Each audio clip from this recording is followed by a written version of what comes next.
Hello students, क्या हाल चाल, कैसे हैं आप लोग। उम्मीद करता हूँ कि सारे बच्चे बहुत ही बढ़िया होंगे। आज हम लोग बेटा यहाँ पे स्टार्ट करने वाले हैं chapter number 5, continuity and differentiability. अब ये जो पार्ट है बेटा, यहाँ से जितने भी चैप्टर्स है, चैप्टर नंबर 5 से लेके चैप्टर नंबर 9 तक, ये सारे चैप्टर जो है बेटा, ये जो है एक्चुअल में कैलकुलस का पार्ट है।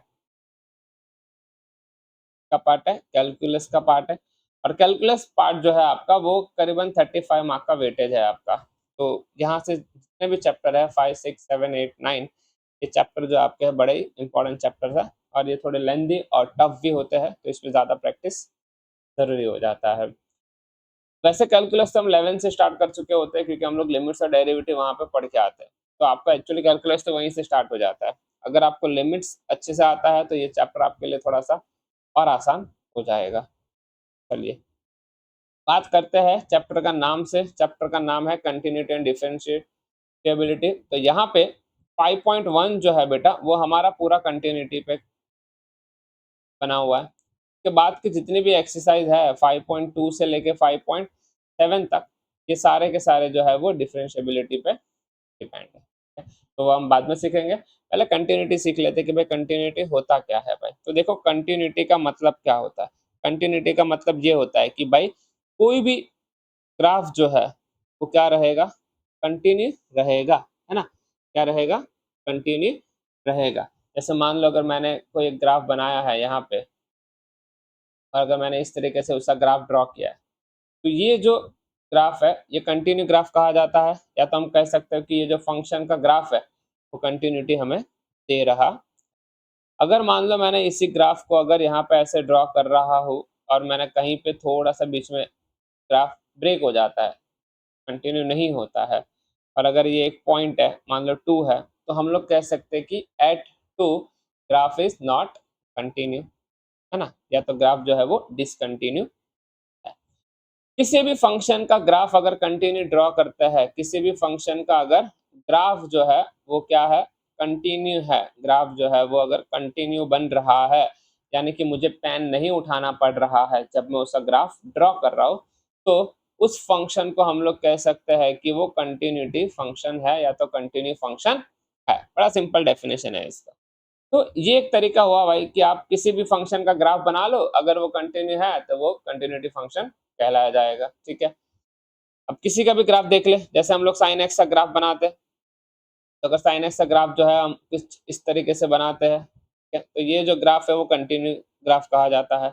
अगर हम कोई मॉड्यूलस वाला फंक्शन ले लेते हैं, तो उसका ग्राफ जो है वो कुछ इस तरीके से बनता है ना। तो ये जो है भाई कंटिन्यू ग्राफ कहा जाएगा, है ना, या तो कंटिन्यूटी फंक्शन कहा जाएगा। किसी भी पॉलिनोमियल का अगर हम लोग ग्राफ बनाते हैं, तो वो कुछ इस तरीके से हाइपरबोला या इस शेप में बनता है, तो इसे हम क्या कहते हैं भाई, कंटिन्यू ग्राफ कहते हैं।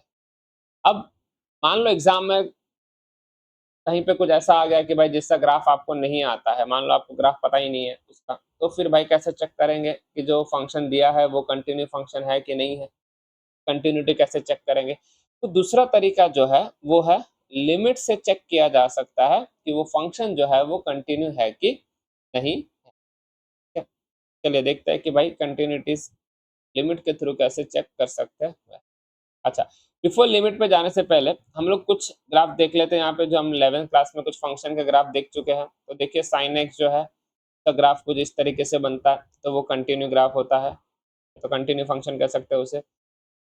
कॉस का इस तरीके से बनते हैं, बट साइन और कॉस के अलावा कोई भी आप फंक्शन देखोगे तो उसका ग्राफ जो है वो कंटिन्यू ग्राफ नहीं है। हर बार मुझे ग्राफ ड्रॉ करने के लिए पेन उठानी पड़ती है और फिर मैं उसका ग्राफ ड्रॉ करता हूँ। तो यहाँ पे ये और ये चारों जो है वो कंटिन्यू ग्राफ नहीं है, यानी कि कंटिन्यूटी हमें नहीं देता है। बट साइन एक्स और कॉस एक्स जो है इसका ग्राफ हमें हमेशा कंटिन्यूटी देता है भाई, ये आपको याद रखना है। मॉड्यूलस वाले भी हमेशा हमें कंटिन्यूटी देता है। पॉलिनोमियल फंक्शन जो है ये भी हमेशा कंटिन्यूटी प्रोवाइड करता है। ठीक, चलिए हम बात करते हैं लिमिट से कैसे चेक कर सकते हैं। लिमिट से किसी भी चीज का ग्राफ जो है वो कंटिन्यू है कि नहीं है, या तो वो फंक्शन जो है वो कंटिन्यूटी दे रहा है कि नहीं दे रहा है, वो कैसे चेक। तो देखो लिमिट की अगर मैं बात करूं कि भाई मुझे लिमिट से डिसाइड करना है, तो हम लोग दो चीज करते हैं, एक हम लेफ्ट हैंड लिमिट निकालते हैं, वो इक्वल टू होना चाहिए राइट हैंड लिमिट, और इन दोनों का आंसर जो है वो हमेशा इक्वल होना चाहिए फंक्शन को। मतलब कि हम फंक्शन का लेफ्ट हैंड लिमिट निकालेंगे, राइट हैंड लिमिट निकालेंगे, और हमारा फंक्शन जो है उसकी हम वैल्यू निकालेंगे। अगर ये तीनों का आंसर, मान लो कि तीनों का आंसर 2 2 और 2 आया, तो ये फंक्शन जो है ये कंटिन्यूटी फंक्शन कहलाया जाएगा। बट अगर किसी दो की वैल्यू मान लो सेम आई और तीसरे की नहीं आई, तो भी ये फंक्शन जो है वो कंटिन्यूटी फंक्शन नहीं कहा जाएगा। ठीक है, तो आपको यहाँ पे क्या करना होता है, हम निकालते हैं लिमिट एक्सटेंड टू, कोई भी ले लेते माइनस ए, क्यों, क्योंकि लेफ्ट हैंड है इसके लिए, equal to limit extend to A equal to हमारा जो फंक्शन है एफ ऑफ एक्स। अगर इन तीनों की वैल्यू सेम आई, तीनों का आंसर सेम आया, तो हम कह सकते हैं कि ये फंक्शन जो है वो हमारा कंटिन्यूटी फंक्शन है। ठीक है, अब कैसे, अब ये left hand right hand limit क्या कैसे करते देखो ध्यान से। अगर मान लो मैंने कोई एक ग्राफ बनाया है, ठीक है, मान लो अगर मैंने कोई एक ग्राफ बनाया है और वो कहीं ना कहीं से बीच में से ब्रेक हो रहा है, इस पॉइंट पे ब्रेक हो रहा है, मान लो मैंने कहा कि भाई 3 पे ब्रेक हो रहा है, क्या वो पॉइंट, तो एट 3 हम लोग बोल सकते हैं कि हमें चेक करना है कि एट 3 पे ये कंटिन्यूटी फंक्शन है कि नहीं है। ठीक है, तो हम ऐसे सिचुएशन में left hand limit, right hand limit और फंक्शन की वैल्यू निकालते हैं, और तीनों की वैल्यू देखते हैं कि क्या भाई ये लिमिट लेफ्ट हैंड साइड की, राइट हैंड साइड की, और जहाँ पे फंक्शन है, कि तीनों हमें सेम वैल्यू देता है कि नहीं देता है। अब क्योंकि ये देखो, हम जैसे एक्स टेन टू माइनस ए लिखे, या तो एक्स टेन टू हम 2 लिखे, कुछ भी लिखे, तो इसका मतलब ये होता है कि एक्स की वैल्यू जो है वो 2 की तरफ बढ़ रही है। हम यहाँ पे ले लेते हैं एक्स टेन टू 3, तो एक्स की वैल्यू जो है वो 3 की तरफ बढ़ रही है, मतलब अगर हम लेफ्ट हैंड लेंगे तो एक्स की वैल्यू 3 की तरफ बढ़ेगी, यहाँ से भी अगर ले ले तो 3 की तरफ बढ़ेगी, और एक फंक्शन जिस पॉइंट पर ऑलरेडी है, तीनों की वैल्यू हमें निकालनी होती है। अगर तीनों की वैल्यू सेम आ जाती है तो ये जो फंक्शन है वो कंटिन्यूटी फंक्शन कहलाया जाएगा। बड़ा इजी और सिंपल कंसेप्ट है इसमें। ठीक है, दूसरे कुछ एल्जेब्रिक फंक्शंस होते हैं, ठीक है, जो ऑलरेडी कंटिन्यू होते हैं, कि भाई अगर मैंने दो कंटिन्यूटी फंक्शन है, अगर उनको ऐड किया तो हमें वो कंटिन्यूटी फंक्शन ही मिलेगा एट सी पे। ठीक है, सी जो है वो हमारा कोई भी लिमिट हो सकता है ना, कोई भी हमारा लिमिट हो सकता है। इसी तरीके से हम माइनस का भी देख सकते हैं, तो माइनस में भी हमें हमेशा कंटिन्यू ही मिलेगा, मल्टीप्लिकेशन में भी कंटिन्यू मिलेगा। तो हमें देखना ये होता है, एक चीज और भी याद रखनी होती है हमें, कि भाई जब भी कुछ इस तरीके से आ जाता है, मान लो 1/x+5 है, तो ये जो है ये x इक्वल टू -5 पे कभी भी कंटिन्यू ग्राफ नहीं बनेगा, कि अगर यहाँ पे -5 पुट कर देंगे तो डिनोमिनेटर में 0 आ जाएगा, ये तो कभी सॉल्व ही नहीं होगा, है ना, इसको तो हम सॉल्व कर नहीं पाएंगे, तो यहाँ पे हमें लिमिट मिलेगी नहीं। तो जब ऐसे क्वेश्चन आते हैं तब, आप ऑलरेडी 11th में सीखे हम लोग, है ना, कि हमें डिनोमिनेटर में जो है वो 0 नहीं रखना होता है। तो ये ग्राफ में -5 पे ये हमेशा डिसकंटिन्यू ही रहेगा, कंटिन्यू कभी बनेगा ही नहीं। ठीक है, चलिए अब हम बात करते हैं एक्सरसाइज की। अगर हम एक्सरसाइज की बात करेंगे तो आपको कुछ कुछ क्वेश्चन सॉल्व करते ही समझ में आ जाएगा कि आपको तरीके से इसको सॉल्व करना है। पहला क्वेश्चन देखते हैं, हमें प्रूफ करना है, हमें प्रूफ करना है, क्या प्रूफ करना है, कि भाई हमें एक फंक्शन गिवन है, हमें एक फंक्शन गिवन है। हाँ, फंक्शन क्या है हमारा, देखो फंक्शन लिखा है πx-3, ये कंटिन्यूस है कि नहीं है, किस पे, एट x इक्वल टू 0 पे, ये हमें चेक करना है। ठीक है, ये हमें चेक करना है। कैसे चेक करेंगे, सबसे पहले मैंने आपको बताया था, वैसे हम लोग क्या करेंगे, डायरेक्टली फंक्शन के अंदर हमारे x की वैल्यू पुट कर देंगे, क्यों, ये पॉलिनोमियल फंक्शन है। ठीक है ना, हम क्या ले लेंगे, f0 पाई इंटू 0 -3, तो 0 -3 आंसर इज -3, है ना। ये हो गया हमारा f(0), तो f(0) हमारा क्या आ गया भाई, -3 आ गया, तो एट 0 पे हमारा फंक्शन जो है वो -3 दिया। अब हम निकालते हैं लिमिट, क्या निकालेंगे हम, लिमिट कैसे निकालेंगे भाई, बड़ा आसान है, लिमिट x टेंड टू 3 लेंगे क्योंकि हम एट सॉरी 0 लेंगे क्योंकि एट 0 बोला है, ठीक है। हमारा फंक्शन क्या है 5x माइनस 3, ठीक है। या तो आप पहले इसको इस तरीके से लिख दो, हमारा जो फंक्शन है वो, ठीक है। हाँ, अब यहाँ पे हम लोग क्या कर लेंगे, लिमिट x टेंड टू 0 और हमारा फंक्शन क्या है भाई 5x माइनस 3, ठीक है। चलो अब यहाँ पे तो हम डायरेक्टली वैल्यू पुट कर देंगे, यहाँ पे तो हम लोग डायरेक्टली लिमिट पुट कर देंगे, तो हमारा आंसर क्या आ जाएगा 0 - 3 माइनस, तो यहाँ पे हम लोग बोल सकते हैं कि function f of 0 is equal to limit x tend to 0 जो हमारा फंक्शन है।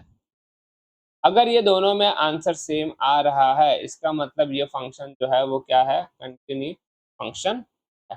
तो यहाँ पे हम लोग बोल सकते हैं कि f is that is function f is continuous function at x equal to 0, तो x इक्वल टू 0 पे क्या है, ये कंटिन्यू फंक्शन है। इसी की तरह आप चेक कर सकते हैं कि x इक्वल टू -3 और एट x इक्वल टू 5 पे भी आप चेक कर सकते हैं इसी की तरह, सेम है। अब पहले फंक्शन x की वैल्यू पुट कर देंगे, उसके बाद आप लिमिट ले लेंगे, यहाँ पे भी सेम होगा, तो ये आप प्रैक्टिस कर सकते हो। वैसे ये दोनों जो है वो कंटिन्यू फंक्शन है, ठीक, तो आपको ये जब सॉल्व करेंगे तो आपको कंटिन्यू मिलेगा। अब नेक्स्ट बात करते हैं, क्या, चलिए क्वेश्चन नंबर 2 के अंदर कहा कि examine the continuity of function f of x 2x square minus 1 at x equal to 3। तो हमारा फंक्शन क्या है भाई, हमारा फंक्शन दिया है 2x स्क्वायर माइनस 1 और हमें कंटिन्यूटी कहाँ पे चेक करनी है, एट x इक्वल टू 3 पे, ठीक है। चलो बड़ा आसान है, पहले हम लोग क्या करेंगे भाई, पहले हम क्या करेंगे, फंक्शन के अंदर हमारी जो x की वैल्यू है वो क्या करेंगे बेटा, पुट कर देंगे। ये हो गया हमारा f ऑफ 3 इक्वल टू 2, 3 का स्क्वायर माइनस 1, तो 2 3 का स्क्वायर इज 9 माइनस 1, तो 18 माइनस 1 इज 17, ये हमारी वैल्यू निकल गई f ऑफ x की, f ऑफ 3 की।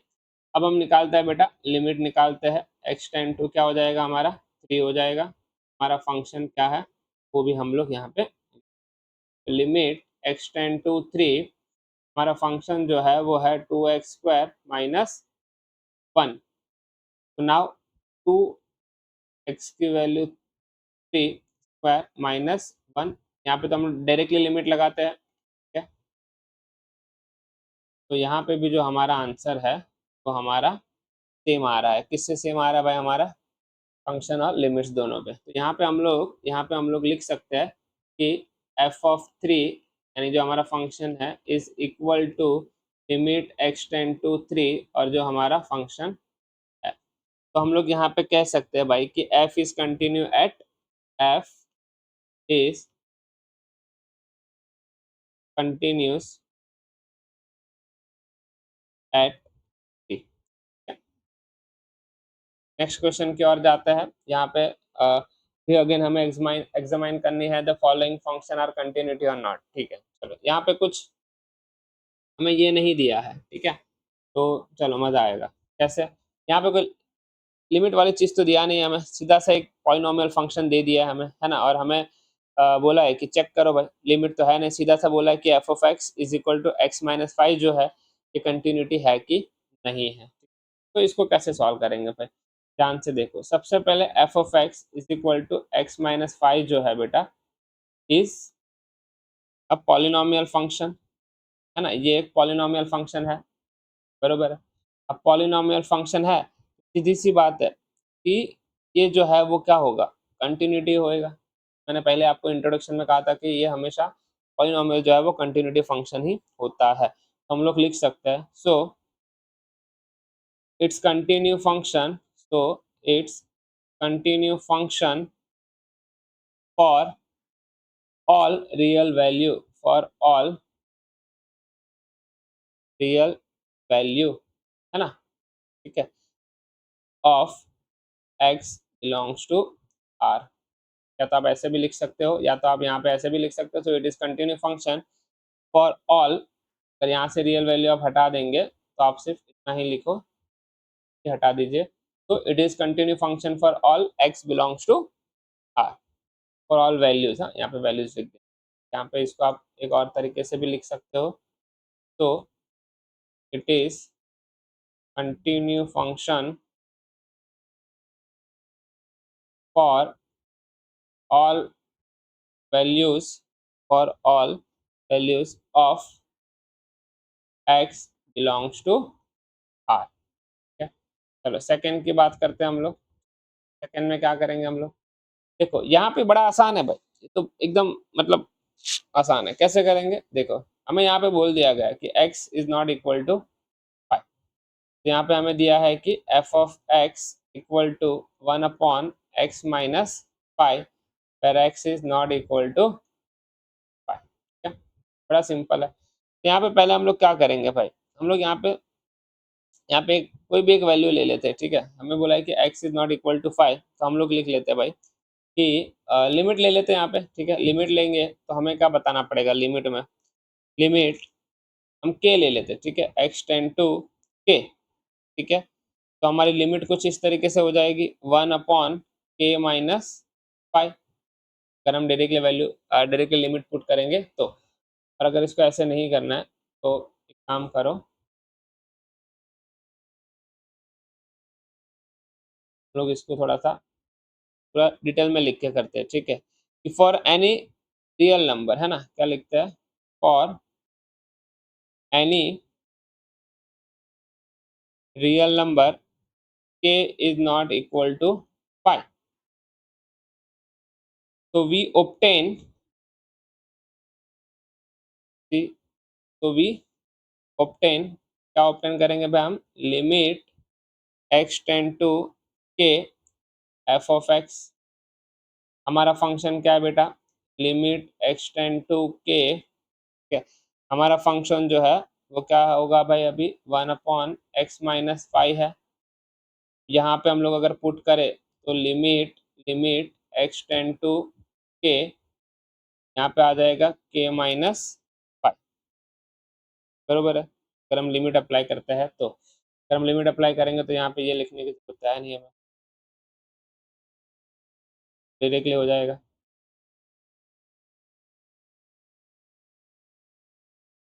है ना। तो हमें क्या मिला, 1 अपॉन k माइनस 5। ठीक है, स्पेस बची नहीं है। चलो, तो यहाँ पे अभी हम लोग क्या कर लेंगे, अब हम लोग डायरेक्टली वैल्यू पुट करेंगे। अब हम लोग क्या करेंगे, डायरेक्टली वैल्यू पुट कर लेंगे किसमें, हमारे फंक्शन के अंदर भाई। तो देखो हमारा फंक्शन है f of x is equal to 1 upon x minus 5। ठीक है, हमने क्या बोला है कि भाई k is not equal to 5 होना चाहिए। तो यहाँ पे हम x की जगह पे क्या पुट कर देंगे, k पुट कर देंगे भाई डायरेक्टली। ठीक है, चलो, तो हमारा फंक्शन जो है ये एक्चुअल में 1 अपॉन k माइनस 5 ही हमें देगा, है ना। तो ये दोनों जगह पे सेम ही आंसर मिल रहा है हमें, यहाँ पे भी 1 अपॉन k माइनस 5 मिल रहा है, यहाँ पे भी 1 अपॉन k माइनस 5 ही आंसर हमें मिल रहा है ना। ठीक है, तो ये जो है कंटिन्यूटी फंक्शन है।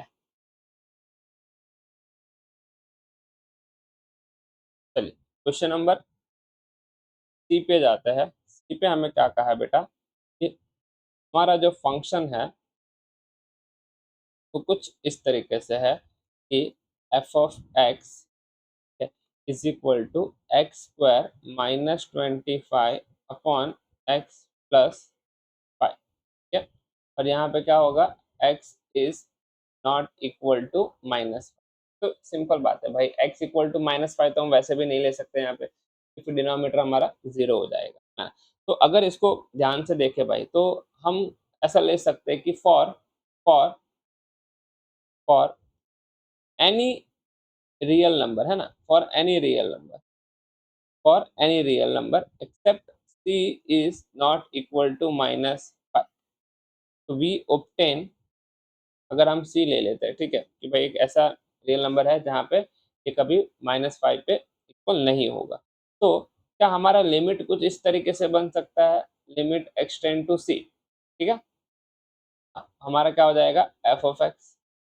अब हमारा फंक्शन क्या है, हमारा फंक्शन जो है लिमिट एक्सटेंड टू सी, और हमारा फंक्शन जो है वो है x square minus 25 upon x plus 5 equal to limit extend to c. क्या क्या मैं इसको इस तरीके से लिख सकता हूँ? बिल्कुल लिख सकते हैं। ठीक है, अब हम लिमिट अप्लाई कर देते हैं तो क्या हो जाएगा, ये सी माइनस 5 सी प्लस 5 अपॉन में क्या आ जाएगा बेटा, सी प्लस 5। सी प्लस 5 वाला पार्ट कट हो जाएगा तो बचेगा सी माइनस 5। अगर सेम हम फंक्शन में कर दे, सेम हम अगर हम फंक्शन में कर दे भाई, तो भी तो ये यही हो जाएगा, सी का स्क्वायर माइनस 25 अपॉन में सी प्लस 5। क्या हो जाएगा, सी माइनस 5, और ये हो जाएगा सी प्लस 5 अपॉन में आ जाएगा सी प्लस 5। ये कट हो जाएगा तो क्या मिलेगा, सी माइनस 5, है ना। तो ये जो फंक्शन है ये सब जगह पे कंटिन्यू होगा, है ना, कंटिन्यू होगा, एक्सेप्ट कहाँ पे नहीं होगा भाई, कहाँ पे नहीं होगा, हम लिख सकते हैं f of c equal to limit extend to c f of x. ठीक है, और किसको बिलोंग नहीं करेगा, x is not belongs to minus 5, है ना, x is not belongs to minus 5 तो लिखना ही पड़ेगा हमें, क्योंकि वो वहां पे जो है वो बिलोंग नहीं करेगा, है ना। ठीक है, या तो आप इसको सिंपल भी लिख सकते हैं भाई कि अगर इसको एक और तरीके से भी सॉल्व किया जा सकता है, अगर आप ध्यान से देखोगे ना, अगर आप ध्यान से देखोगे इसको अगर हम सॉल्व कर लेते हैं, ठीक है, मान लो अगर मैं पार्ट के अंदर आपको सॉल्व करके बताता हूँ, ध्यान से देखना। देखो ये जो फंक्शन है f of x equal to x square minus 25 upon में एक्स प्लस 5। अगर मैं इसको सॉल्व करता तो एक्स माइनस 5 और एक्स प्लस 5 मिलता, अपॉन में एक्स प्लस 5 मिलता, एक्स प्लस 5 खत्म हो जाता, तो क्या मिलता, एक्स माइनस 5। और एक्स माइनस 5 जो है वो क्या है भाई, लीनियर फंक्शन है, और लीनियर फंक्शन तो क्या होता है भाई, हमेशा कंटिन्यू होता है, एक्सेप्ट कहाँ पे नहीं होगा, एक्स इक्वल टू माइनस 5। तो मैं यहाँ पे लिख सकता हूँ भाई इसके बारे में, अगर शॉर्टकट में जितना मैंने ब्लू में लिखा है तो आपका शॉर्ट में आंसर हो जाता, तो क्या लिख सकते हैं, एक्स माइनस 5, ये सेम कलर नहीं लेते हैं,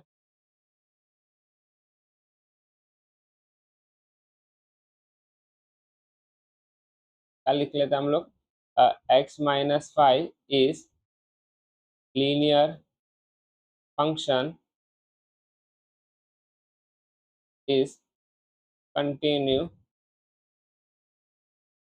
एवरीवेयर, है ना भाई, कहीं पे भी जाओगे लीनियर फंक्शन जो है तो हमेशा कंटिन्यू होता है, एक्सेप्ट कहाँ पे, x is not equal to minus 5। तो बड़ा आसान था, आप इसको बहुत इजी तरीके से सॉल्व कर सकते हैं। चलिए नेक्स्ट पे बढ़ते हैं, क्वेश्चन नंबर, नेक्स्ट क्वेश्चन है हमारा, ठीक है। चलो नाउ नेक्स्ट जो क्वेश्चन है वो बड़ा इंटरेस्टिंग और इम्पोर्टेंट भी है, ठीक है। चलिए, तो यहाँ पे f of x is equal to modulus के अंदर दिया है x माइनस 5, और आपको पता है कि यहाँ पे मॉड्यूलस का काम होता है हमें पॉजिटिव वैल्यू देना। तो सबसे पहले तो हमें ये यहाँ पे बड़ा आसानी से पता चल गया कि भाई यहाँ पे हमें जो है वो पॉजिटिव वैल्यू मिलना चाहिए, है ना, क्योंकि मॉड्यूलस जो है वो कभी नेगेटिव आंसर देगा नहीं। तो हम लोग क्या करते हैं, सबसे पहले चेक करते हैं एट 5 पे, चेक करते हैं एट 5 पे। तो अगर मैं यहाँ पे फंक्शन में 5 पुट कर दूँ, बेटा हमें क्या मिल जाएगा, 5 माइनस 5 इक्वल टू 0, है ना। तो ये कंटिन्यूटी हो जाएगा कहाँ पे, तो यहाँ पे लिख सकते हैं, so it is continue function at x equal to 5 पे। देखो मॉड्यूलस है तो भाई दो तरीके की चीज हमें करनी पड़ती है, यहाँ पे हमें दो केस लेने पड़ते हैं। एक जो 5 है वो इक्वल टू 5 पे, तो मतलब x इक्वल टू 5 पे तो हमें 0 आंसर मिल रहा है। अब हमारे दो केस बनेंगे, एक बनेगा x की वैल्यू जो है वो हमें ग्रेटर देन 5 लेनी पड़ेगी, एक जो है x की वैल्यू हमें लेस देन 5 लेनी पड़ेगी। ये दोनों केस में भी चेक करेंगे भाई, क्योंकि मॉड्यूलस है तो नेगेटिव और पॉजिटिव दोनों को हमें चेक करना पड़ेगा। तो हम क्या लेते हैं, let let x belongs to 10 to c ले लेते हैं, ठीक है। चलो अब देखो केस वन में हम क्या करेंगे, ठीक है, केस वन में क्या करेंगे, x जो है वो तो भी एक रियल वैल्यू। अब केस 1 की अगर मैं बात करूं बेटा, अगर मैं केस 1 की बात करूं तो यहाँ पे हम ले लेते हैं इफ सी जो है वो हमारा क्या हो जाएगा, लेस देन 5 हो जाएगा। अगर सी लेस देन 5 हो जाएगा तो क्या मैं इसको लिमिट के अंदर डायरेक्टली पुट कर सकता हूँ, limit f of x equal to अच्छा एक्सटेंड टू क्या करेगा ये, टू सी करेगा।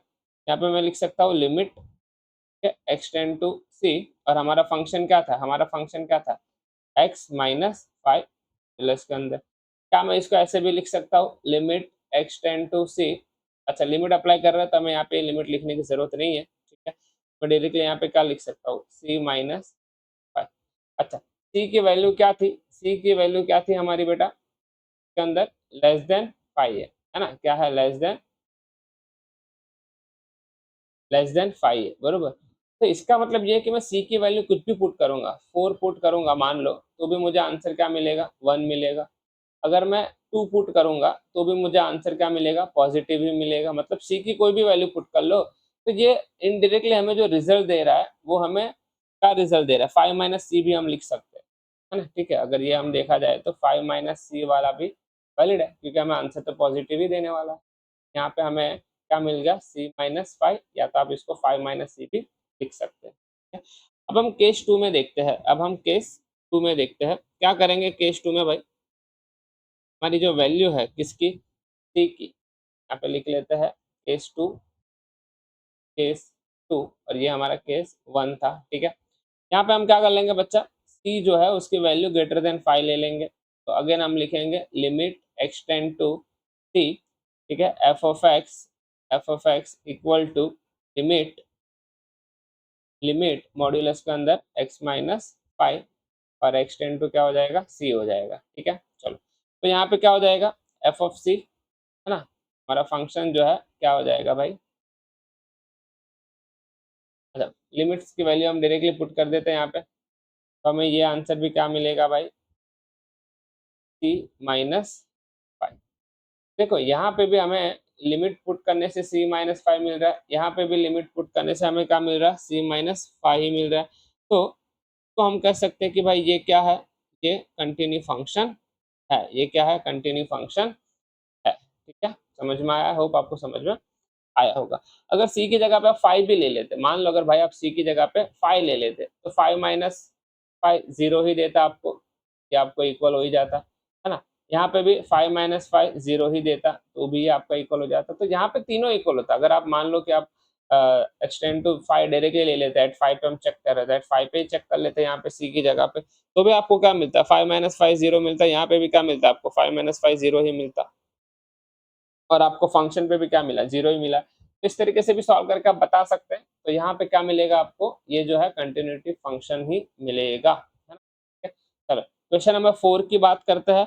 अब क्वेश्चन नंबर 4 जो है वो बड़ा आसान क्वेश्चन है। उसने कहा है कि आपको फंक्शन चेक करना है, कौन सा फंक्शन, हमें फंक्शन एक गिवन है, फंक्शन इक्वल टू हमें दे दिया है एक्स रेज टू एन, ठीक है। अभी हमें चेक करना है कहाँ पे, at x equal to n पे ही हमें चेक करना है, ठीक है। चलिए तो चेक करते हैं, where n is positive integer. चलो अब सीधी सी बात है भाई, एन पे चेक करना है तो हम क्या ले लेंगे, एक्स की जगह पे एन ले लेंगे, तो यहाँ पे क्या हो जाएगा, एन रेज टू एन हो जाएगा, हो गया भाई, है ना। अब हम क्या करते हैं, लिमिट से चेक कर लेते हैं एक बार, तो हम क्या ले लेंगे, लिमिट एन टू एन, ठीक है। यहाँ पे क्या ले लेंगे, एफ ऑफ एक्स, हमारा फंक्शन क्या है, हमारा फंक्शन क्या है, x raise to n, limit extend to, अब हम क्या करते हैं, लिमिट अप्लाई कर देते हैं, तो एन का स्क्वायर क्या हो जाएगा, एन हो जाएगा, एन की पावर में क्या आ जाएगी, एन आ जाएगी। तो यहाँ पे ध्यान से देखोगे तो दोनों चीज f of n equal to ही हमें मिल रहा है, क्या, limit extend to n, bracket में हमारा जो फंक्शन है वो दोनों इक्वली मिल रहा है हमें, है ना। तो हम लोग क्या बोल सकते हैं, हम लोग क्या बोल सकते हैं, so it is continue function at x equal to n, x equal to n पे क्या है, ये कंटिन्यू फंक्शन है। तो इस वीडियो के अंदर हमने इंट्रोडक्शन और 5.1 के जो हमने 4 क्वेश्चन कर लिए हैं। नेक्स्ट वीडियो में हम रिमेनिंग क्वेश्चन जो है वो हमारे करेंगे।